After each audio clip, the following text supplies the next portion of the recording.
live, Put that work in, man. You gotta go get learn, it. See, listen, this what I tell them. serve, I've been grinding for so long, I wake up and chase my goals. I go inspire. out and I go get it. How to go, You're in the that's all right I know. I place. don't You're succeed checking if I out don't breathe. Chip Success, Baker, what does it the mean? Success If I Chronicles. conquer all my goals, then I'm living out my dream. Dig deep, go out and get it. Success Chronicles. Compete until it's finished. Success Chronicles.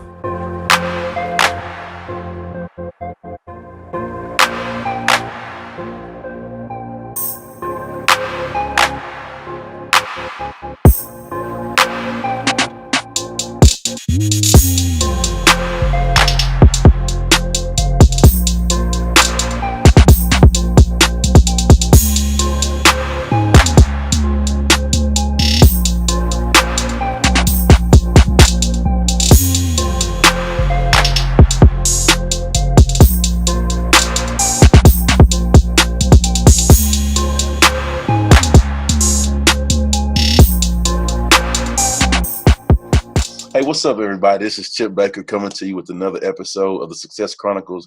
And today we have Miss Terry Thomas with us. And she is the operations manager for Radio One and, oversees, several radio stations and, lots of big time, amazing stuff going on. And so we're going to get into that. First of all, thank you so much for taking the time to interview with the Chronicles. I know, we were, kind of going back with the scheduling and everything, but we finally got you with the Chronicles and we're here. Yes. How about that? All right. So if you could talk to us about your life story, where you're from, where you grew up kind of up until now. Okay. Well, I'm from Boston originally. So I would say Boston bred, Houston fed. There Um, it is. yeah, I grew up in Boston, humble circumstances like so many young people out there now. We didn't have much, very much really at all. So for me, music and books. I had a library card, had a radio. So those were the two things that I gravitated to because those were my mental escapes. You growing up in tough circumstances, those were the things that I could turn to kind of take my mind somewhere else. Number one, I want to say on books, I think books make you brilliant. I think reading makes you brilliant. To me, one, when you read books, it helps to grow your imagination, grow your vocabulary, grow your understanding. And there's, nothing you can't learn if you can read. So reading really is fundamental. And then secondly, music. So music to me is like, that's the medicine for the soul. I mean, music oftentimes it can say the things that you wish you could say. It can emulate a feeling that you have. It could make you happy. It could mirror your sadness. It could take you somewhere else. So, music and books. And, for me, I had radio. So I had an absolute love for radio. And when I was in high school, there was a community radio station that broadcast from my high school. So as a freshman, new kid on the block, I went and took a tour, and the general manager, he saw that I was interested, and he said, well, look, if you can get your third class FCC broadcast license, I'll give you a shift after school. And he hands me this big fat book. It's like the Yellow Pages, right? And he's like, here, study this. And I'm like, what am I going to do with this? And I'm looking at all these technical terms that were far beyond the understanding of a 14-year-old. But I was determined that I wanted to be a part of this radio thing. So I studied, I took the test, and I passed it. And when I came back to talk to the general manager, he was like, did you really pass the test? And I showed him my license, and I still have it somewhere. And he made good on his promise. And me, I'm an all-in person. If I'm doing something, I am 150% all in it. So when I was working with that radio station, I was doing everything that I could think of to learn what the station was about, to try to make it better, to anything that I could do. So, I would bring my dad's records in, and I would have a shift, once a week. And I didn't really know it could be a career until about a year later when I was 15, because somebody called the request line who worked at a real big radio station and actually offered me a job and didn't understand or realize that I was only 15 years old. So The job I didn't obviously take, but it was the light going off saying, hey, this could be a path for you. So I ended up studying. I knew I needed to go to college.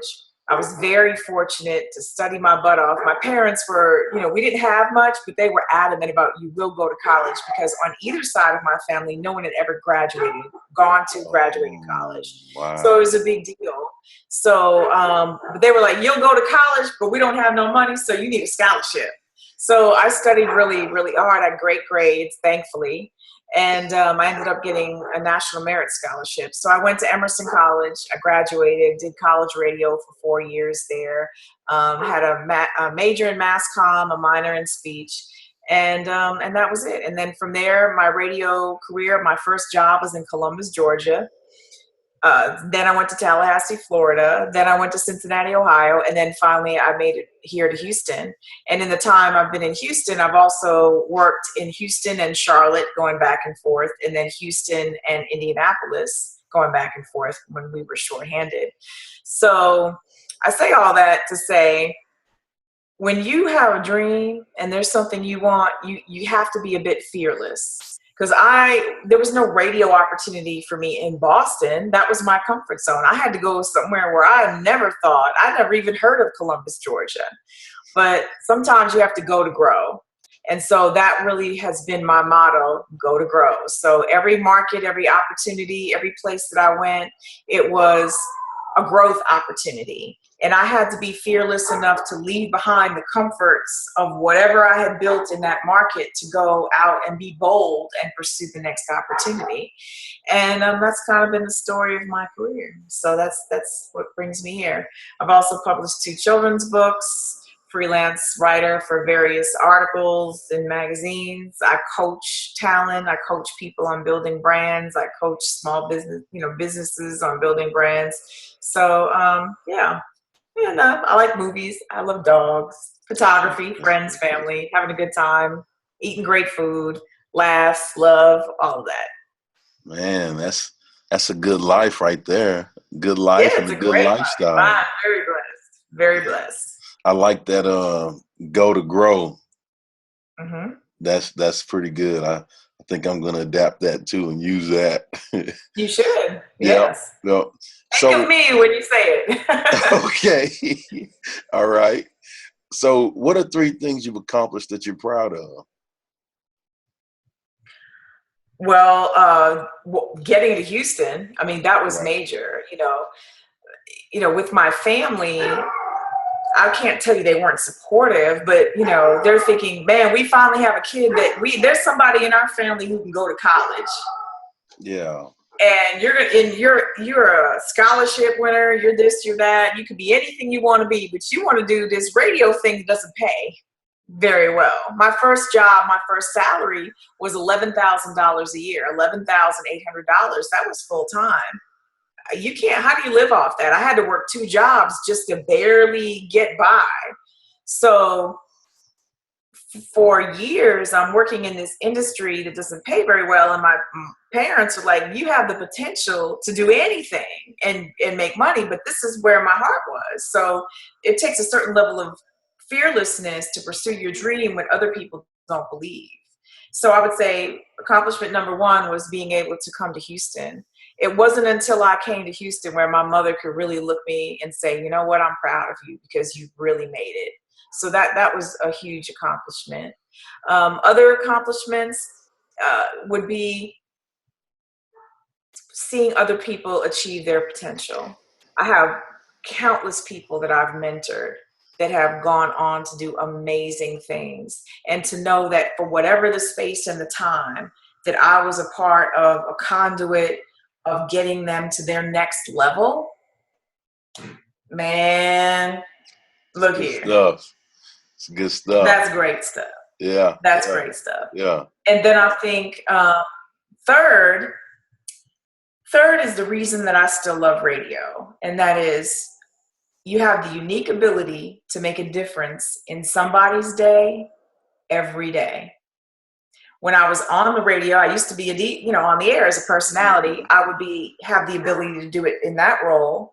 And then I have the ability to do it on a huge scale in the role that I have now, because I have these 3-4 multi-million-dollar brands, here, and we could really affect and do some positive things in the community. For example, we have the ability with these brands to take somebody from feeling low today to feeling amazing, to give somebody or to create a path for information that helps them get somewhere else.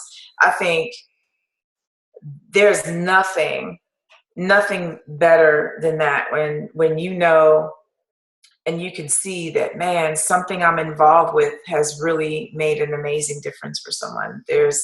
That's amazing to me. And really that goes along with leaving a legacy. You talked about, Yes. all the things that your passion. I think it's really cool when you can do things that you love, that's your passion, and then eventually it works out for you that, like, your passion pays you good, but you had to put the work in, Yes. ahead of time to earn that. And then there was I think another so. thing I was going to say when you said about the music stations and changing things. Well, I'm gonna tell you from personal experience, because I listen to the box every morning on my way to work. And it's been some mornings where they jamming. I can't get out the car. Like Yes. yeah, That's awesome. and so just like, man, okay, one more song. Okay, one more song. Yeah. Those kind of things. So yes, the things that you do. Coaching your teams, it truly, I can say that from personal experience, it does make a difference. And so very appreciative of what you guys do. Very, very. Thank you. What is your definition of success? To me, success is aligning yourself with your purpose. Yeah. I think, I'm sure on the one side, the easy answer would be make this amount of money, buy a house, have a nice car, blah, blah, blah, blah, blah. But I think one truly experiences success when they identify what their purpose is and they align themselves with what their purpose is. They put the energy behind being the best, the absolute best at what that is. To me, that's really success. Most people, and it's sad, but most people never get it. They never get what it really is about. Where do you find some of the most amazing ideas in the world? In a graveyard. All these people that had, that thought that idea, but were too afraid or unwilling to put in the effort to make a go at that idea and bring that idea to fruition. And so it never gets realized. And so to me, success is being able to walk in your purpose and to follow it through. And the other stuff, to me, it comes along with that, but it's not putting the money first or the house first. We all, you need a house, you need certain things to be able to live, but it takes a bold person to follow their dream, because there's going to be people along the way that are not going to believe. They're not going to believe in your ability to make it happen, but you have to believe in yourself. And it's going to be hard sometimes. You're going to fall down. You're going to scrape your knees. You're going to feel pain. You're going to feel real pain. I always tell people there is an opportunity in every obstacle. It is our responsibility to look for that opportunity and seize it. So when God puts challenges, when there's challenges that come into your path, there's a purpose in that, right? The purpose is this. There is a tool that you need to be able to put in your toolbox from this experience. And when you can figure out what the opportunity is and how you can snatch that tool, say, oh, okay, I get it, and learn that thing, and you put it in your toolbox, because later on down the road, there's going to be another challenge that's going to look similar to that challenge. But once you've mastered it and acquired that tool, you can whip that out and you're moving on to the next level. That's how you excel, and that's how you accelerate. So to me, success is identifying your purpose, putting the effort in to be great at that purpose, understanding that, hey, there is an opportunity in every obstacle, and understanding and embracing the challenges. Because whenever there's a tough spot that comes up, I always say, okay, what am I supposed to learn here? What is it that I need to get out of this situation that I can say, I got it now? And so then I'm propelled to the next level. And so, that's really what I think success is. If you can find that thing and then put your love and your energy into that thing, and you'll see a lot of things manifest from it. Do you think that how you talked about looking at every obstacle as an opportunity? You think that has to deal with the mindset shift? I think so. I think it's easy to quit, right? Let's say you're in the gym. Like I was in the gym this morning at 7:15. I know if I want to look a certain way, I need to be in that gym. And when I'm doing planks, right, and they suck, but I'm in there doing planks and I'm shaking and I'm trying to hold the form, and my trainer's like, come on, T, you a few more. You have this conversation in your head that says, I want to quit. It's too hard. It hurts. You just give up. You're almost there. You did enough. You've been here enough. But then there's the other side that says, hell no, T, you got to beast this out. Reach the goal. Can you exceed the goal? There were times this morning in the gym where he was like, all right, you got your 10 reps in. And I'm like, but I could do 2 more. Well, he's like, well, give me 2 more. So it's also being able to push yourself past what other people may think your limits are, and having that confidence, in yourself. So it is a mindset shift, because most people see an obstacle and then they go to the I can'ts. And then the conversation is the reasons why that they cannot overcome the obstacle, instead of saying, well, maybe I can't overcome it this way, but let me step back and say, whoa, how many other ways might I be able to approach this? Yeah. But either way, I'm going to get it. I'm going to accomplish it. Either way, it don't matter. I'm going to make it happen. Exactly. And then when you're out here and you're trying to walk out your purpose, understand that sometimes rejection is redirection, because our idea of the end zone may need to be adjusted, because ultimately the man got a plan. Our responsibility is to, like I said, find your purpose, put all your energy into being the best at that thing.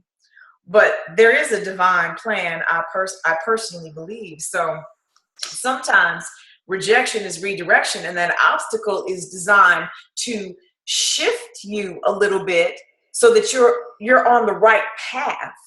And when you trust in that, you may be taken to places you never even considered were a possibility. But when you get there and you make that shift, things start feeling right. Things start coming your way. People come across your path to try to help you. Situations open up. Finances open up. Certain things happen, and you're like, wait a minute, things are falling into place.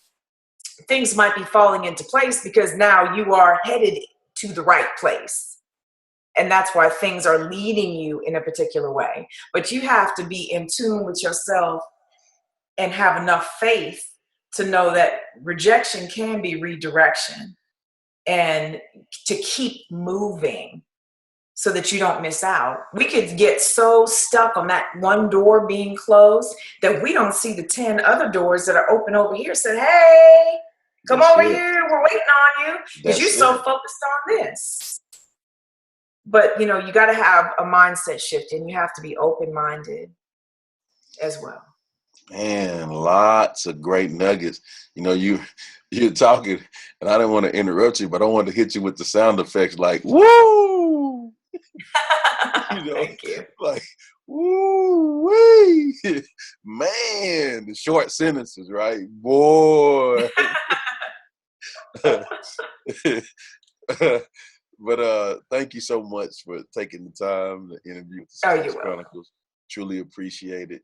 Truly appreciate what you do. And thank you guys for watching this episode. We'll see you next time. God bless.